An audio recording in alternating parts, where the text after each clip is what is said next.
paz do Senhor Jesus, seja bem-vindo a mais uma aula aqui no nosso canal. Deus abençoe a sua vida por você ter chegado aqui até essa aula de hoje. Hoje nós vamos comentar a lição de número 2 desse primeiro trimestre de 2023. Nós estamos falando sobre avivamento. O tema da lição é Aviva a tua obra. E hoje nós falaremos sobre a lição de número 2, que tem por tema o avivamento no Antigo Testamento. O texto áureo da lição está em Êxodo 34, versículo 10, a parte A. Então disse: Eis que eu faço um concerto, farei diante de todo o teu povo maravilhas que nunca foram feitas em toda a terra, nem entre gente alguma. A verdade prática diz, a Bíblia revela que Deus responde ao seu povo com muitos avivamentos como resposta às orações e súplicas. A leitura bíblica em classe está em 2 Crônicas, capítulo de número 34, do versículo de número 29 ao 33. Então o rei convocou e ajuntou todos os anciãos de Judá e Jerusalém. E o rei subiu à casa do Senhor com todos os homens de Judá, e os habitantes de Jerusalém, e os sacerdotes, e os levitas, e todo o povo, desde o maior até o menor. E ele leu aos ouvidos dele todas as palavras do livro do concerto que tinha se achado na casa de Deus. E pôs-se o rei em pé em seu lugar, e fez o concerto perante o Senhor, para andar após o Senhor e para guardar seus mandamentos, e os testemunhos e seus estatutos, com todo o seu coração e com toda a sua alma, cumprindo as palavras do concerto que estão escritas naquele livro, e fez estar em pé a todos quantos se acharam em Jerusalém e em Benjamim, e os habitantes de Jerusalém fizeram conforme o concerto de Deus e do Deus de seus pais. E Josias tirou todas as abominações de todas as terras que eram dos filhos de Israel, e a todos quantos se acharam em Israel, abrigou a que com tal culto servisse ao Senhor, seu Deus, todos os seus dias, não se desviaram de após o Senhor, Deus de seus pais. Como nós bem sabemos, a nossa lição ela tem 3 objetivos específicos. O primeiro objetivo é analisar exemplos de avivamento no Antigo Testamento. O segundo, constatar a importância da confissão de pecados e do retorno à Bíblia. Terceiro, desenvolver o aspecto corretivo da palavra de Deus e do perigo do formalismo. Na lição anterior nós vimos, a respeito do avivamento espiritual e como Deus deu uma grande receita para o seu povo a respeito deste avivamento.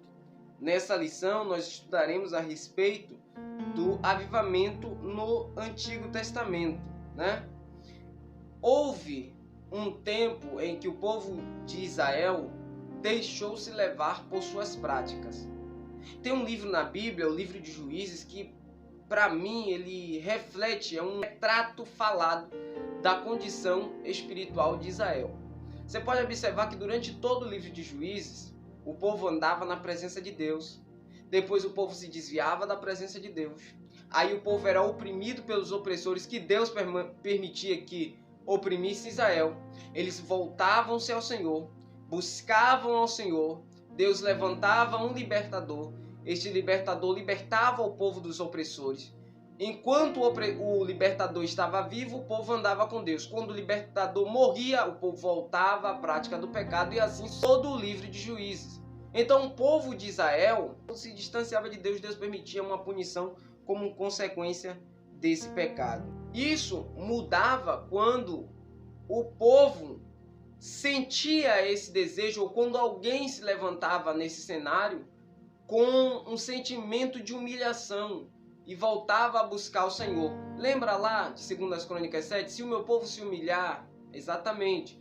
Quando alguém se humilhava, se levantava, se quebrantava diante de Deus, Deus fazia, intervia, porque esse alguém contagiava os outros. Quando a situação ela parecia não ter saída, um homem de fé, uma mulher de fé, se levantava e pedia ajuda ao Senhor, de forma quebrantada, de forma humilde, humilhando-se diante do Senhor, confessando os seus pecados, aí Deus se levantava do trono e ouvia as orações e enviava do céu um avivamento sobre o seu povo. O Altíssimo ouvia as suas orações e enviava do céu um avivamento como uma chuva seródia. Ensinos como esse no Antigo Testamento vão fundamentar a base da nossa exposição referente a esses assuntos. O primeiro tópico da lição fala sobre o panorama do avivamento no Antigo Testamento. Em primeiro lugar, o avivamento no tempo de Moisés. Então, podemos observar o avivamento no tempo de Moisés com o seguinte fato: quando José morre, o faraó que se ascende ao trono não conhecia a história de José e os benefícios que José havia dado ao povo hebreu.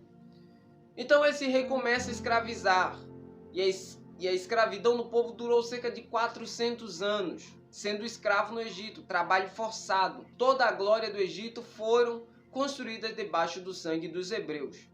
Então Deus levanta Moisés, que foi tirado das águas, ele vai para o deserto por causa de uma consequência de um assassinato. No deserto, Deus fala com ele através de uma sarça e diz: volta para o Egito para libertar o meu povo. O interessante deste fato é que o Senhor diz: eu ouvi a oração do meu povo e vou usar você. Observe que o avivamento no tempo de Moisés, nessa ocasião específica, envolveu a oração do povo, pedindo a Deus a sua libertação, para que Deus intervesse naquela situação.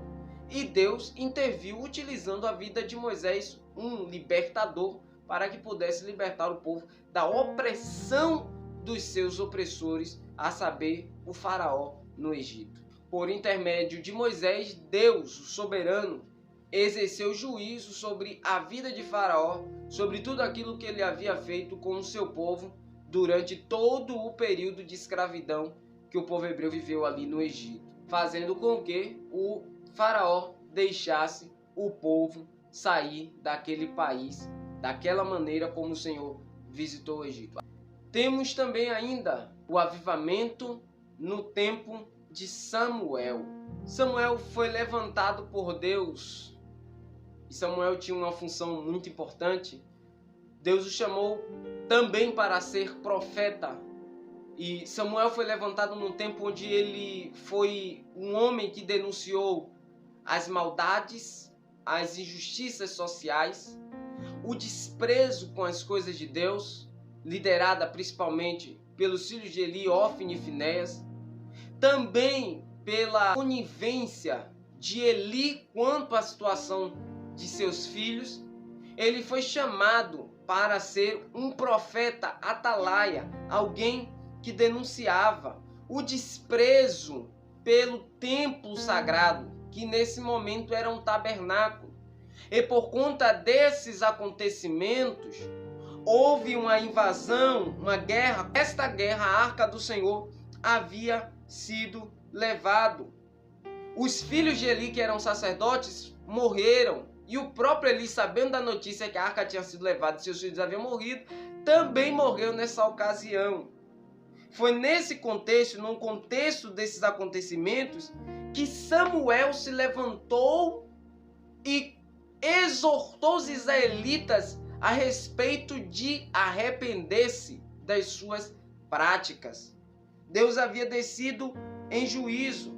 Aí sim o povo se humilhou, buscou o Senhor e o Senhor deu grande vitória ao povo.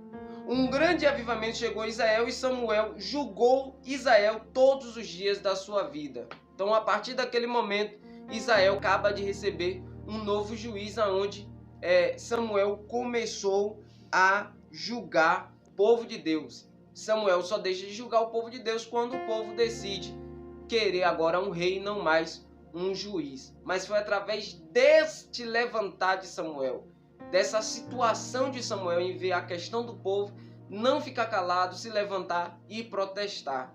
Um avivamento também acontece quando há um protesto de vidas que amam o Senhor e consegue ver um panorama de um povo que está se perdendo e se desviando do Senhor. O avivamento no tempo de Josias. Depois do reinado de Ezequias, o filho de Ezequias, Manassés, começou a reinar, e esse Manassés caiu na idolatria. Esse Manassés ergueu altares nos pátios da casa do Senhor, ofereceu culto a demônios, sacrificou seus filhos para esses demônios e usou de práticas ocultistas. Deus enviou o império assírio, que se levantou com fúria para vir prendê-lo com cadeias, mas ele se arrependeu. Ele arrependeu-se no seu coração, buscou ao Senhor e Deus restaurou o seu reinado. A chave para o avivamento é sempre o arrependimento. E depois disso, depois que Manassés morre, seu filho Amnon começa a reinar o seu lugar. Ele não segue os passos do seu pai, ele reina de forma errada, de forma corrupta, e porque ele agiu dessa maneira, infelizmente os seus servos o mataram e proclamaram Josias como rei. Diante do momento incerto que Josias estava vivendo, Josias ainda era uma criança, mas Josias foi um rei exemplar. Josias desencadeou uma reforma na casa de Deus e para toda Israel. Em primeiro lugar, Josias derrubou os altares a demônios, destruiu as imagens de esculturas e estendeu essas medidas saneadoras a outras cidades. Ele mesmo ficou à frente dessas ações para levar o povo de volta aos pés do Senhor. A situação era tão decadente, a situação era tão terrível, né? Que o livro da lei havia se perdido. Então nós podemos já resumir por aí. Quando se perde o livro da lei, quando a palavra de Deus é esquecida, quando os mandamentos de Deus, que é pela sua palavra, são esquecidas, nós só podemos esperar decadência espiritual, apostasia, ocultismo, ecumenismo e todo tipo de prática de aberrações pode ocorrer para o nosso meio por simplesmente ignorarmos a palavra de Deus. Então, a palavra de Deus havia se perdido, mas quando começou as obras no santuário, essa lei, essa palavra, essa Bíblia dos judeus, elas foram encontradas. O livro da lei foi encontrado. E assim o Altíssimo usou a reforma de Josias para levar ao povo a um avivamento espiritual. Em tudo que Satanás quer é que nós nos desapeguemos da palavra de Deus, porque nós viramos uma presa fácil, caímos em várias ideias e somos adeptos de vários meios. Quando nós temos a palavra do Senhor no nosso coração, nós conseguimos guardar algo muito importante, que é o temor ao Senhor. Davi escreve dizendo: guardei a tua palavra no meu coração para não pecar contra ti. Se a palavra de Deus não está no nosso coração, pode ter certeza que a nossa vida pode ser uma fonte muito grande de pecado. O segundo tópico, a confissão de pecados e retorno à palavra de Deus. O chamado de Neemias. Neemias ele se achava na função de copeiro para o rei Artaxerxes na Pérsia. Quando foi informado da miséria que a cidade de Jerusalém se encontrava, apesar de o templo estar reconstruído, os muros da cidade estavam fendidos e as suas portas estavam queimadas a fogo. Ele ora por cerca de 4 meses para que possa estar diante do rei para lhe pedir, lhe fazer esse grande pedido. A confissão de pecados. E faço confissão de pecados dos filhos de Israel, que pecamos contra ti. Também eu e a casa de meu pai pecamos. Olha só, o próprio Neemias, ele orando, ele confessa os seus pecados e confessa os pecados dos seus pais. Tanto eu como a casa de meus pais pecaram.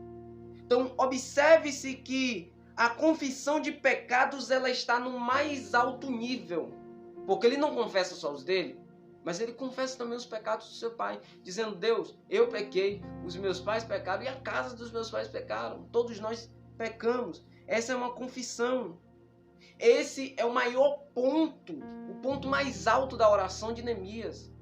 E deve ser também um ponto mais alto da nossa oração. Reconhecer que nós somos pecadores diante de Deus. Reconhecemos que dependemos da misericórdia e graça do Senhor, que está disponível a todos os homens, para perdoá-los de todos os pecados que tenham. Na condição de intercessor, ele se inclui na oração.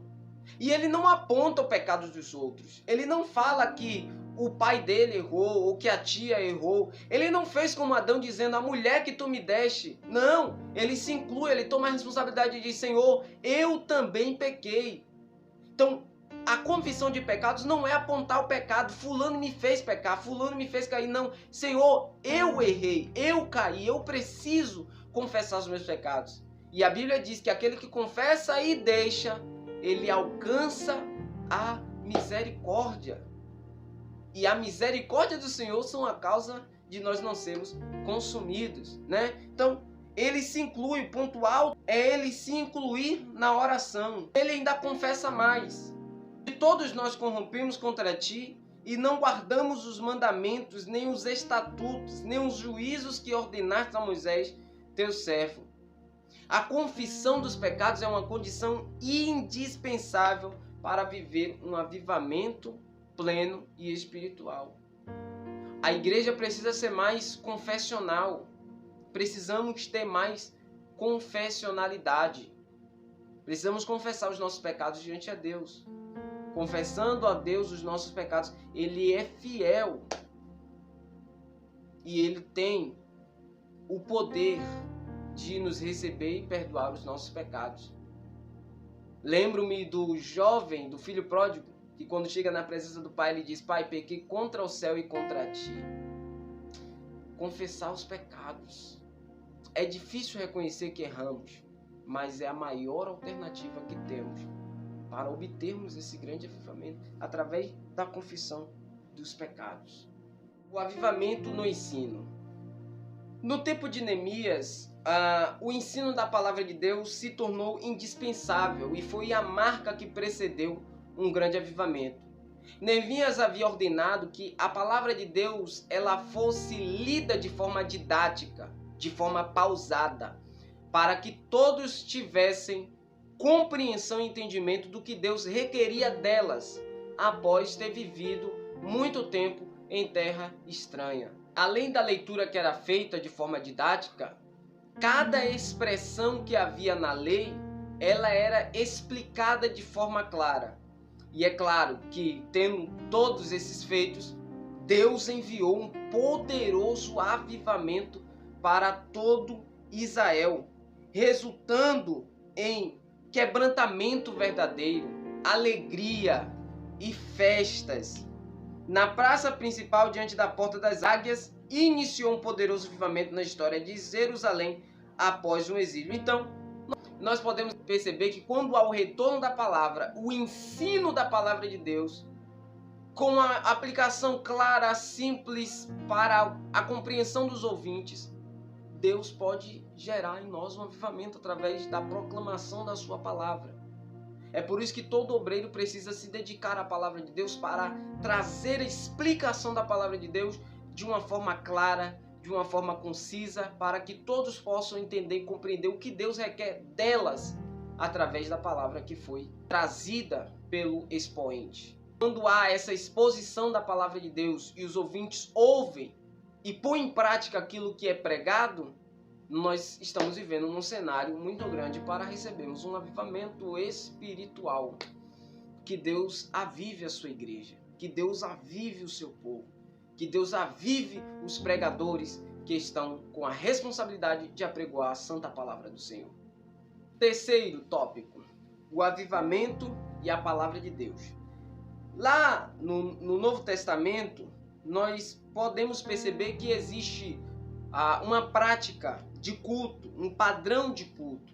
Paulo escreve aos Coríntios, ele diz, que fareis, pois, irmãos, quando vos ajuntais? Cada um de vós tem salmo, tem doutrina, tem revelação, tem língua, tem interpretação. Faça-se tudo para edificação. Nós podemos perceber que esta marca deste culto não é um mero exibicionismo espiritual. Não, eu profetizo mais. Não, eu falo mais língua. Não, eu interpreto mais. Não, mas eu tenho mais salmo. Não, mas eu tenho mais doutrina. Não, não é exibicionismo. É todos contribuindo para a edificação de todos. Eu tenho algo que você não tem, mas você tem algo que eu não tenho. Então, juntando, a gente consegue convergir e eu consigo ser edificado através da sua vida e você consegue ser edificado através da minha vida. Então, a orientação para as expressões desse culto não é exibicionismo, não é emocionalismo, tá? É um culto que tem um padrão, é um culto que tem uma relevância, é um culto que tem ordem, certo? E nesse culto, Deus pode enviar um avivamento por causa dos corações que estão quebrantados diante dele. Este avivamento é uma resposta às orações daqueles que estão buscando a edificação no Senhor. Aí nós precisamos também ter o cuidado com o formalismo, né? Metódicos, rigoroso, né? Igrejas que têm um zelo pela doutrina, e eu concordo, precisa ter um zelo pela doutrina, precisa zelar pela doutrina da palavra de Deus, precisa ser fiel à palavra de Deus, guardar a palavra de Deus acima de tudo, ser fiel a todos os preceitos que foram deixados pelo credo dos apóstolos. Mas a igreja não pode ser rigorosa ao sentido de proibir a liberdade que o Espírito Santo tem. Nós não estamos falando de aberrações, nós estamos falando de perder o sentido do culto, gente correndo, pulando, arrastando cadeira. Não, mas a liberdade do Espírito em agir através das pessoas. A liberdade do Espírito em se movimentar como águas no culto.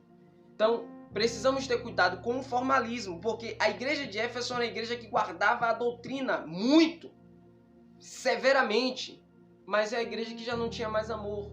O formalismo ele não pode ocorrer de forma rigorosa. Na verdade, o formalismo não deve existir, porque se existe o formalismo, não existe operações de dons. O Espírito Santo não tem liberdade para deliberar e conceder dons espirituais ao seu povo por conta do formalismo. Os dons espirituais ele tem uma finalidade. Se a igreja é formal e não aceita a liberdade do Espírito Santo, então para que o uso de dons? Para que existem os dons espirituais? Então essa igreja não precisa dos dons. O Espírito Santo não vai dar dons porque ali ele não tem liberdade. Os dons espirituais servem para a edificação da igreja. É o que Paulo diz, quando vos ajuntais, cada um tem salmo, tem doutrina, tem revelação, tem língua, tem interpretação. E isso são dons espirituais dados ao seu povo. Então o formalismo quebra essa liberdade que o Espírito Santo tem de atuar. Então nós temos que estar atentos com não deixar todo tipo de bizarrice que as pessoas inventam dentro da igreja dizendo que é o Espírito Santo, mas também nós não podemos ter um cerceamento das ações do Espírito achando que é. Nós precisamos ter visão espiritual para entender e o discernimento de Espírito para saber se aquela manifestação que está ocorrendo no culto provém de Deus ou provém do homem ou do próprio inimigo, do próprio demônio. Mas nós precisamos de desenvolver isso e tendo a consciência de que o Espírito Santo tem liberdade para agir na mente dos homens, para agir no coração e na vida dos homens, e que eles vão usar os seus servos, eles vão usar a sua igreja para a edificação da igreja como um todo.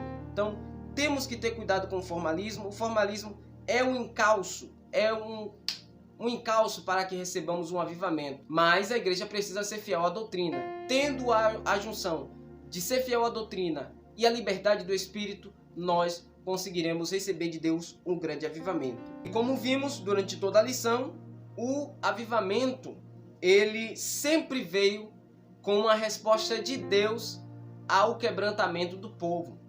O povo se quebrantou, orou, pediu a Deus, Deus enviou Moisés. Diante das falhas, Deus levantou Samuel, que chamou o povo ao arrependimento, condenou as práticas erradas dos filhos de Eli, e assim o povo entendeu, compreendeu e escolheu Samuel para o julgar.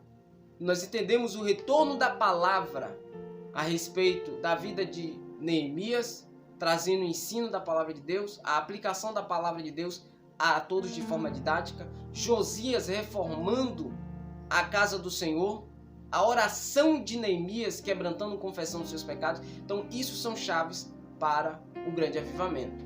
Que Deus te abençoe. Agradeço por você ter ficado até o final. Nós vamos nos ver na próxima aula. Não se esqueça, deixa aí o teu like para fazer esse conteúdo ser expandido por todo o mundo. Considere se inscrever se você não é inscrito para ficar por dentro do nosso conteúdo. Compartilhe essa aula com um amigo ou professor e nós nos vemos na próxima aula. Deus te abençoe, Deus abençoe a sua vida, Deus abençoe a sua família.